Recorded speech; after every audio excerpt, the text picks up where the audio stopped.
Hai Sobat Mike, hari ini saya mau sharing nih tentang gimana ya caranya supaya anak-anak nggak kecanduan gadget. Di parenting karena jadi orang tua nggak ada sekolahnya. Nah Sobat Mike, belakangan hampir setiap ketemu ibu-ibu nih curhatnya tentang problematika anak-anak dan gadget. Salah satu hal yang banyak dikeluhkan orang tua adalah tentang anaknya yang nggak berhenti main gadget seharian dan mulai malas berinteraksi dengan orang lain. Susah diajak mengerjakan PR, susah diajak makan dan mandi, maunya main game seharian.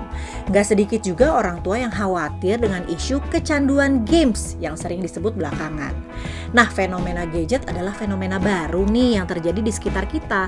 Wajar aja jika anak dan juga orang tua masih bertemu pengalaman-pengalaman baru tentang gadget.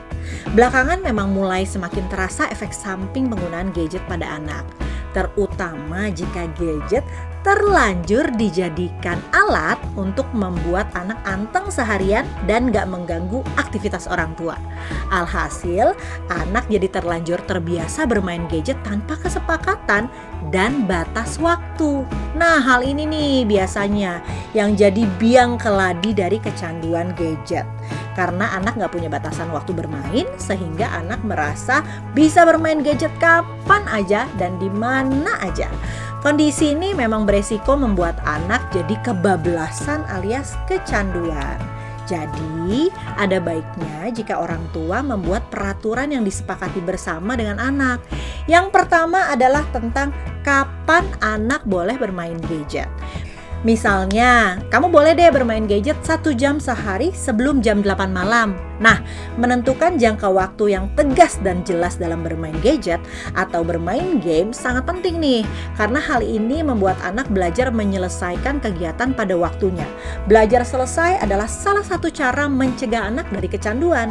Nah, ketika anak selesai bermain, orang tua bisa membantu dengan mengucapkan, "Sudah selesai deh bermainnya." Kenalkan anak pada kata selesai agar anak terbiasa dengan konsep batasan. Konsep bahwa segala sesuatu dalam hidup itu ada batasannya. Dan pengertian bahwa hidup itu bukan tanpa batasan, sehingga ia bisa melakukan dan mendapatkan apapun dan apa aja yang dia mau.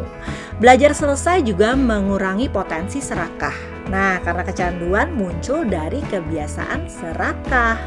Lalu yang kedua, tambahkan persyaratan sebelum bisa bermain gadget. Misalnya, adik boleh main gadget setelah mandi, makan, dan mengerjakan PR ya. Ini sekaligus menjadi bahan belajar untuk si kecil bahwa ia bisa mendapatkan haknya setelah menjalankan kewajibannya. Yang ketiga dan yang gak kalah penting, jangan lupa bubuhkan konsekuensi yang akan terjadi apabila anak melanggar kesepakatan yang sudah dibuat bersama. Misalnya bermain game lebih dari 1 jam nih sehari, orang tua gak perlu marah. Langsung aja jalankan kesepakatan yang telah disepakati bersama. Ketika orang tua juga konsisten menjalankan konsekuensi yang telah disepakati, anak pun otomatis jadi belajar gak pakai jurus nekat lagi. Ia akan terbiasa memperhitungkan dan gak asal mengikuti kemauannya. Nah, kalau begini bermain game jadi punya manfaat belajar juga kan buat anak-anak?